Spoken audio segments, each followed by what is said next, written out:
Hello students, इस video में मैं आप लोगों को राइबोसोम्स और बैक्टीरिया के अंदर पाए जाने वाले जो ग्रेन्यूल्स होते हैं उनके बारे में मैं आप लोगों को बताऊंगी।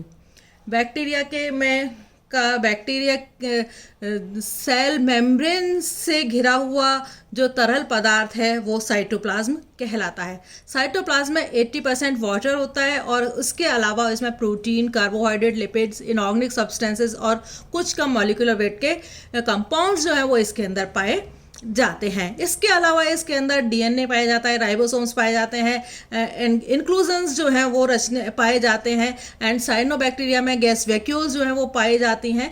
लेकिन इसके अंदर cytoskeleton, cytoplasmic flows, Golgi apparatus, mitochondria, lysosomes, chloroplast, ये सब संरचनाएं बैक्टीरिया के अंदर नहीं पाई जाती हैं। तो इसमें हमें मेनली पढ़ना है राइबोसोम्स। और चीज़ें हम पढ़ चुके हैं, राइबोसोम्स के बारे में हम पढ़ेंगे। तो राइबोसोम्स आप लोगों को पता है सभी जीवित कोशिकाओं में पाया जाता है, चाहे प्रोकैरियोटिक सेल्स हो चाहे फिर वो यूकैरियोटिक सेल्स हैं, सभी में ही राइबोसोम्स जो है पाया जाता है। और ये भी आप लोगों को पता है कि जो राइबोसोम्स हैं वो प्रोटीन सिंथेसिस की मेन साइट है, मींस प्रोटीन संश्लेषण का जो काम है वो राइबोसोम्स के द्वारा ही होता है। नाउ प्रोकैरियोटिक सेल्स में लगभग 10,000 राइबोसोम्स पाए जाते हैं जो कोशिका के कुल वेट का 30% पार्ट होते हैं।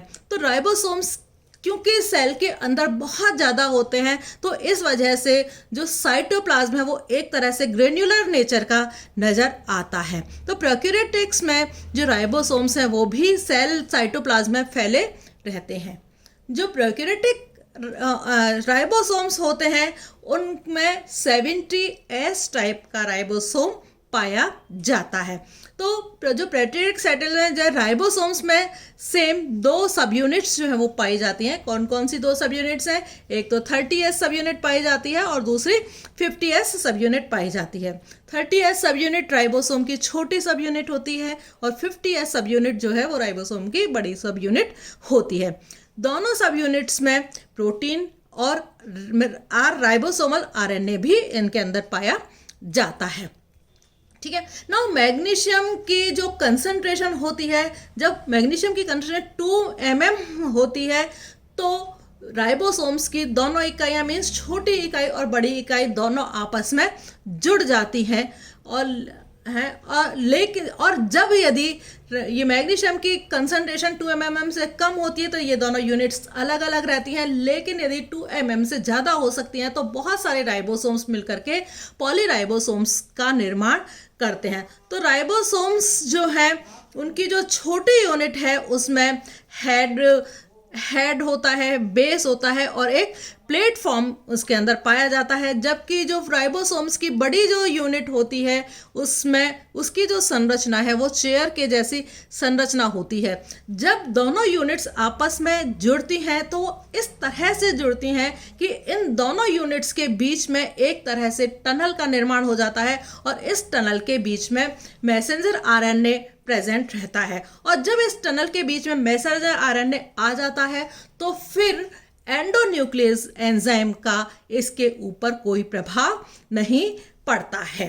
तो ये तो थी संरचना की राइबोसोम किस तरह का होता है। लेकिन यदि केमिकली हम राइबोसोम को देखें तो राइबोसोम्स की जो बड़ी यूनिट है उसमें 5S RNA, 23S RNA and 34 proteins जो है वो उसके अंदर पाए जाते हैं। जबकि जो राइबोसोम की छोटी यूनिट होती है उसमें 21 टाइप के प्रोटीन्स जो है वो पाए जाते हैं और 16S RNA उसके अंदर पाया जाता है। जो 16S RNA है वो 1600 न्यूक्लियोटाइड्स से मिलकर के बना हुआ होता है। जबकि जो 23S RNA है वो 3200 न्यूक्लियोटाइड्स से मिलकर के बना हुआ होता है। जो 5S RNA है उसके अंदर 120 न्यूक्लियोटाइड्स जो हैं वो हमेशा एक क्रम में बने लगे रहते हैं और ये इवोल्यूशन के दौरान से ही संरक्षित हैं। मींस इनके अंदर इनके क्रम के अंदर कभी किसी भी तरह का कोई चेंज जो है वो नहीं होता है 5s rRNA में। नाउ जो प्रोटीन्स हैं उनकी संख्या जो है बड़े लार्ज राइबोसोम में 34 होती है, तो इनका नंबर जो किया गया है प्रोटीन का L1 से लेकर के L34 प्रोटीन्स जो है इसके अंदर पाई जाती हैं। और इसमें जो प्रोटीन्स की नंबरिंग की गई है वो स्मॉल प्रोटीन्स होती हैं, तो वो S1 से लेकर के S21 तक उनकी जो नंबरिंग है वो इनके अंदर की गई है। तो इसके अंदर जो इस तरह से जो लार्ज प्रोटीन है उसमें 34 प्रोटीन्स L34 जो प्रोटीन्स पाए जाते हैं, और जो स्मॉल है उसमें 21 जो प्रोटीन्स हैं वो इसके अंदर पाए जाते हैं। नाउ इसके अलावा जो सेल ऑर्गेनेल्स हैं, न्यूक्लियोइड जो है साइटोप्लाज्म के अंदर पाया जाता है, जो कि एक जेनेटिक संरचना है। बैक्टीरिया में एक स्पष्ट झिल्ली युक्त केंद्रक का अभाव होता है, मीन्स न्यूक्लियर मेम्ब्रेन जो है न्यूक्लियोइड के ऊपर नहीं पाया जाता है। डीएनए का एक सर्कुलर क्रोमोसोम जो है वो इसमें पाया जाता है। हिस्टोन प्रोटीन एंड न्यूक्लियोसोम जैसी संरचनाएं इसके अंदर नहीं पाई जाती हैं। तो जीवाणुओं में इस वृत्ताकार गुणसूत्र को ही न्यूक्लियोइड कहते हैं। यूजुअली एक सेल के अंदर न्यूक्लियोइड एक ही होता है, लेकिन कुछ बैक्टीरियाज में इनकी संख्या ज़्यादा भी हो सकती है। इसके अलावा जो साइटोप्लाज्म होता है उसके अंदर प्लाज्मिड्स जो हैं वो भी इसके अंदर पाए जाते हैं। प्लाज्मिड्स जो है न्यूक्लियोइड क्षेत्र के बाहर, मीन्स न्यूक्लियोइड से अलग संरचनाएं होती हैं, जो कि छोटी होती हैं, सर्कुलर होती हैं, डबल स्ट्रैंडेड होती हैं और सेल्फ रिप्लिकेबल होती हैं। तो इन्हें ही हम प्लाज्मिड्स कहते हैं। इन कोशिका विभाजन के समय में ये स्वतंत्र रूप से इनका जो रेप्लिकेशन की प्रोसेस जो है वो इनके अंदर होती है, अतः इनका जो बैक्टीरियल क्रोमोसोम होता है उनका इन प्लाज्मिड्स के जो एक्टिविटीज़ हैं उन पर कोई कंट्रोल नहीं होता है। तो जैकब शेफर एंड वॉलमैन ने सबसे पहले ये जो एक्स्ट्रा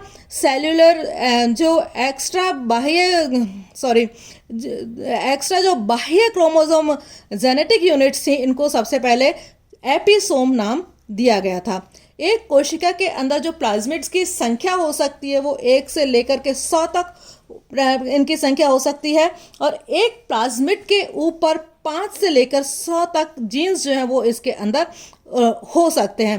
तो ये प्लाज्मिड जो है विभिन्न प्रकार की जो बायोलॉजिकल एक्टिविटीज़ हैं उनको नियंत्रित करने का काम जो है प्लाज्मिड्स जो हैं वो करते हैं। एंड रेस्टिंग फेज में ये प्लाज्मिड्स में डीएनए जो है वो 400 से 600 बेस पेयर्स के द्वारा कुंडलित हो जाता है, जिससे हम क्या कहते हैं, DNA covalent close circular DNA इसको हम कहते हैं। नाउ अब इसके अंदर पाए जाने वाले इंक्लूजन्स कौन कौन से होते हैं। साइटोप्लाज्मिक इंक्लूजन्स, प्रोकैरियोटिक सेल्स में जो साइटोप्लाज्मिक कई सारी संरचनाएं पाई जाती हैं, और इन संरचनाओं के आधार पर ही जीवाणुओं की पहचान जो है वो की जाती है। एलन ने इसके अंदर कई सारी संरचनाएं बताई, जैसे कि वॉलेटिन ग्रेन्यूल्स जो है, इन्हें मेटाक्रोमेटिक ग्रेन्यूल्स भी इनको कहा जाता है। इस मेटाक्रोमेटिक ग्रेन्यूल्स भी इनको कहा जाता है, कह सकते हैं। ये ग्रेन्यूल्स शैवाल, कवक और प्रोटोजोन्स के अंदर पाई जाती हैं। ये ग्रेन्यूल्स पॉलीफेस्फेट की बनी होती हैं, जिससे कि एटीपी के संश्लेषण में इनको काम में लिया जाता है। मीन्स इनके अंदर फॉस्फेट की प्रचुरता जो है वो पाई जाती है। दूसरा है पॉलीसैकेराइड्स ग्रेन्यूल्स, प्रोटोजोआ, यीस्ट, कवक और शैवाल्स में पॉलीसैकेराइड ग्रेन्यूल्स जो है पाई जाती हैं, और इनकी पहचान आयोडीन सॉल्यूशन के द्वारा किया जाता है। लिपिड इनर्वेशंस जो है वो पाए जाते हैं। इनके अंदर लिपिड संग्रहित पदार्थ के रूप में ये उपस्थित होती हैं, और इनका निर्माण जो है एसिटाइल कोएंजाइम ए के संघनन द्वारा इनका किया जाता है, और इनकी पहचान, लिपिड्स की पहचान जो है हम किसके द्वारा करते हैं, सूडान डाई टेस्ट के द्वारा करते हैं। इसके अलावा कार्बोक्सीसोम्स जो है वो पाए जाते हैं। ये रचनाएं प्रकाश संश्लेषी जीवाणुओं में भी पाई जाती हैं। ये पॉलीगोनल टाइप होती हैं, और इनमें रिबुलोज 1,5 फॉस्फेट कार्बोक्सिलेज जो है इसके अंदर प्रेजेंट होता है। इस एंजाइम का यूज प्रकाश संश्लेषण के समय CO2 के फिक्सेशन के लिए किया जाता है। सल्फर ग्रेन्यूल्स, जो सल्फर बैक्टीरिया होते हैं उनके अंदर सल्फर ग्रेन्यूल्स पाए जाते हैं। ये ग्रेन्यूल्स ऊर्जा की प्राप्ति इनको सल्फर युक्त पदार्थों के ऑक्सीकरण के द्वारा ही इनको होती है। तो जब इनके जीवाणुओं को H2S वाले मीडियम में रखा जाता है तो इनके कोशिका द्रव्य में सल्फर कणिकाएं कलेक्ट हो जाती हैं। गैस वैक्यूल्स, हेलोबैक्टीरिया और साइनोबैक्टीरिया में अलग अलग डायमीटर की जो गैस वैक्यूल्स प्रेजेंट होती हैं। क्लोरोबियम वेसाइकल्स, जैसे कि नाम से ही पता चल रहा है, ये प्रकाश संश्लेषी ग्रीन बैक्टीरियाज में प्रकाश संश्लेषण करने वाले इंट्रासेल्युलर होते हैं। ये सिगरेट के शेप की होती हैं एंड कॉर्टिकल लेयर्स में ये एक अरेंज रहती हैं। ये एक यूनिट मेम्ब्रेन के द्वारा, इकाई झिल्ली के द्वारा रेखित होती हैं। तो इस झिल्ली में प्रकाश संश्लेषण वर्णज जो है वो इनके अंदर प्रेजेंट होते हैं। इसके अलावा स्पोर्स एंड सिस्ट जो है वो भी साइटोप्लाज्म के अंदर पाए जाते हैं। कुछ बैक्टीरिया में जो मेटाबॉलिक रूप से सुप्त संरचनाएं पाई जाती हैं जिनको कि हम स्पोर्स कहते हैं। यदि ये बीजाणु के अंदर हैं तो इनको एंडोस्पोर, या फिर बाहर की तरफ हैं तो इनको एक्सोस्पोर्स कहते हैं। जब फेवरेबल कंडीशंस आती हैं तो ये स्पोर्स जो है उनका अंकुरण हो जाता है।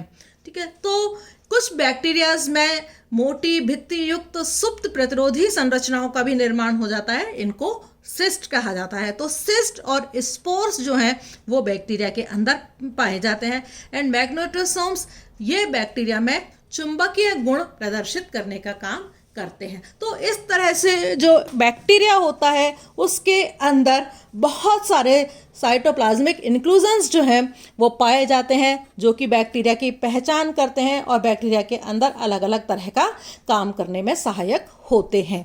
Thank you.